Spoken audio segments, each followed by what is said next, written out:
warahmatullahi wabarakatuh. Hai anak-anak, bagaimana kabar kalian? Semoga dalam situasi pandemi saat ini kita semua selalu diberikan kesehatan oleh Tuhan Yang Maha Kuasa. Baiklah, sebelum kita mulai pembelajaran pada hari ini, alangkah baiknya kita berdoa terlebih dahulu supaya ilmu yang kalian dapatkan bermanfaat. Berdoa menurut keyakinan masing-masing, dipersilahkan. Dapat diakhiri. Baik anak-anak, pada pertemuan kali ini kita akan membahas tentang elastisitas. Apa yang akan kita pelajari pada bab elastisitas ini? Yang pertama yaitu pengertian elastisitas. Yang kedua, pengertian hukum Hooke. Dan yang ketiga, besaran-besaran elastisitas fisika. Baiklah, perhatikan gambar berikut. Gambar apakah ini? Ya, jadi benar, ini adalah gambar shock breaker. Tahukah kalian shock breaker itu apa? Ya, jadi shock breaker ini alat untuk meredam kejutan. Biasanya di sepeda motor kalian. Nah, shock breaker ini menerapkan salah satu konsep elastisitas. Lalu, elastisitas itu apa? Baiklah, kita akan coba bereksperimen terlebih dahulu. Oke, kalian siapkan dulu ya bahan-bahannya. Silakan kalian siapkan di rumah. Yang pertama ada karet gelang. Oke. Selanjutnya, yang kedua, kalian siapkan plastisin. Sudah kalian siapkan? Lalu, apa yang akan kita lakukan dengan kedua bahan tersebut? Oke. Jadi, silahkan kalian pegang kedua benda tersebut. Kemudian, kalian tarik. Setelah itu, kalian lepaskan. Apa yang akan terjadi? Sudah kalian lakukan? Jadi, apa perbedaannya setelah kalian menarik antara karet gelang dan juga plastisin tadi? Ya, benar. Karet gelang ketika kalian tarik, kalian lepaskan, maka dia akan kembali ke bentuk semula. Sedangkan plastisin ketika kalian tarik, kalian lepaskan, maka plastisin tidak dapat kembali ke bentuk semula. Mengapa hal demikian bisa terjadi? Nilai yang akan kita bahas pada bab elastisitas ini. Lalu, elastisitas itu apa? Nah, jadi kemampuan benda untuk kembali ke bentuk awal setelah gaya yang dihilangkan itu merupakan elastisitas. Tadi kita sudah mempraktekannya dengan karet gelang. Ketika karet gelang saya beri gaya tarik, kemudian saya lepaskan, maka karet gelang akan kembali ke bentuk semula. Maka kemampuan benda untuk kembali ke bentuk semula setelah gaya dihilangkan itu merupakan elastisitas. Jadi benda-benda tadi seperti itu memiliki sifat yang elastis. Contohnya ada karet gelang, ada per, ada pegas, dan lain-lain sebagainya. Lalu tadi plastisin dia tidak kembali ke bentuk semula. Mengapa demikian? Jadi, kenapa plastisin tidak kembali ke bentuk semula ketika gaya dihilangkan? Itu karena plastisin bersifat plastis. Jadi, benda yang tidak memiliki kemampuan untuk kembali ke bentuk semula saat gaya dihilangkan itu merupakan benda bersifat plastis. Contohnya tadi ada plastisin, kemudian ada tanah liat, ada plastik, permen karet, dan masih banyak lagi. Umumnya, benda yang bersifat elastis akan bersifat plastis. Bisakah hal itu terjadi? Nah, baik. Di sini saya memiliki grafik. Ini merupakan hubungan antara gaya dengan pertambahan panjang pegas. Lalu apa hubungannya benda elastis bisa menjadi benda plastis? Oke, kita perhatikan step per step dari grafik tersebut. Kalian perhatikan yang pertama, garis di titik O sampai di titik A merupakan garis lurus. Ini menunjukkan bahwa gaya F akan sebanding dengan pertambahan pegas atau delta L. Kemudian kalian perbesar lagi gaya F-nya sampai melampaui titik A. Ternyata grafik sudah tidak lurus lagi.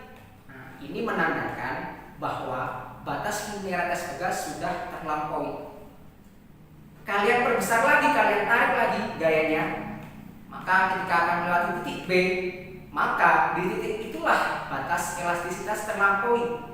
Pegas tidak akan kembali lagi ke bentuk semula. Nah, di titik inilah pegas bisa bersifat plastis karena titik elastisitasnya sudah terlampaui, sehingga benda yang awalnya elastis bisa berubah menjadi plastis. Kemudian ketika gayanya kalian perbesar lagi, maka akan putus. Nah, di titik inilah pegas akan patah atau putus jika gaya yang kalian berikan terlampau besar. Lalu hubungan antara pertambahan panjang dengan gaya yang diberikan tadi pertama kali ditemukan oleh Robert Hooke. Sehingga Robert Hooke menamai hukum ini menjadi hukum Hooke. Bagaimana bunyi dari hukum Hooke? Jika gaya tarik pada pegas tidak melampaui batas elastisitasnya, maka pertambahan panjang pegas akan berbanding lurus dengan gaya yang diberikan.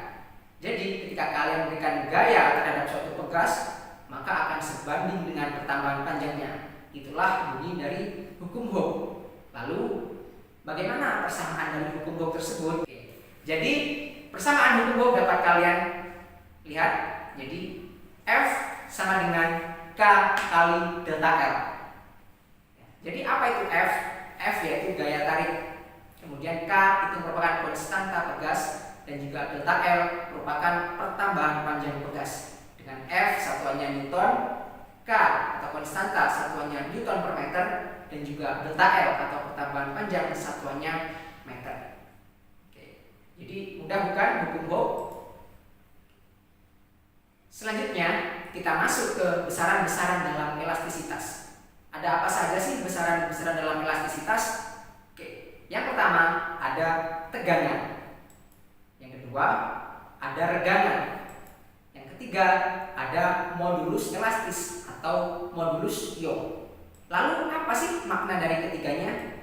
Oke, tenang, kita akan bahas satu persatu. Kita mulai dulu dari tegangan. Tegangan atau dalam bahasa Inggrisnya stress. Jadi tegangan itu merupakan besarnya gaya yang bekerja pada suatu luas permukaan benda tertentu.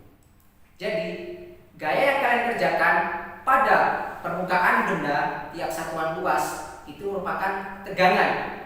Sehingga persamaan dari tegangan dapat kalian lihat bahwasanya tau sama dengan F per A. Tau merupakan tegangan, F merupakan gaya tarik, dan juga A merupakan luas penampang atau luas permukaan. Kemudian yang kedua yaitu regangan. Apa itu regangan? Jadi regangan adalah perbandingan antara pertambahan panjang benda dengan panjang benda mula-mula. Sehingga persamaan regangan dapat kita tuliskan E sama dengan delta L per L0, dengan E merupakan regangan, delta L merupakan pertambahan panjang, dan juga L0 merupakan panjang mula-mula. Selanjutnya yang ketiga yaitu modulus Young. Apa sih modulus Young? Jadi bisa kalian sebut modulus Young, bisa kalian sebut juga modulus elastis. Jadi modulus Young ini merupakan perbandingan antara tegangan dengan regangan. Tadi kita sudah mencari tegangan, sudah mencari regangan. Perbandingan antara tegangan dan juga regangan itu menghasilkan nilai modulus Young. Nah, apa gunanya nilai modulus Young ini? Jadi nilai modulus Young inilah yang akan menunjukkan tingkat elastisitas suatu benda. Paham kan kalian?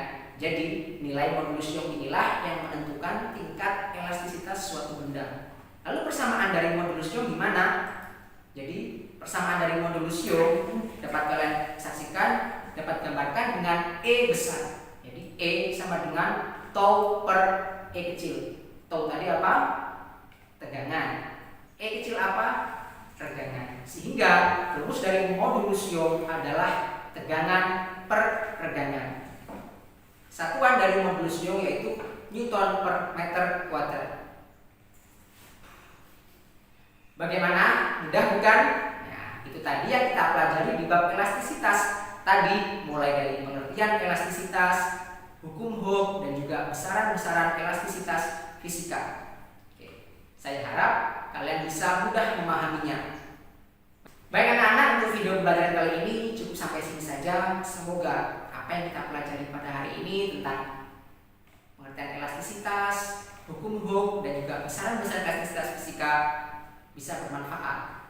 Apabila ada salah kata, mohon maaf yang sebesar-besarnya.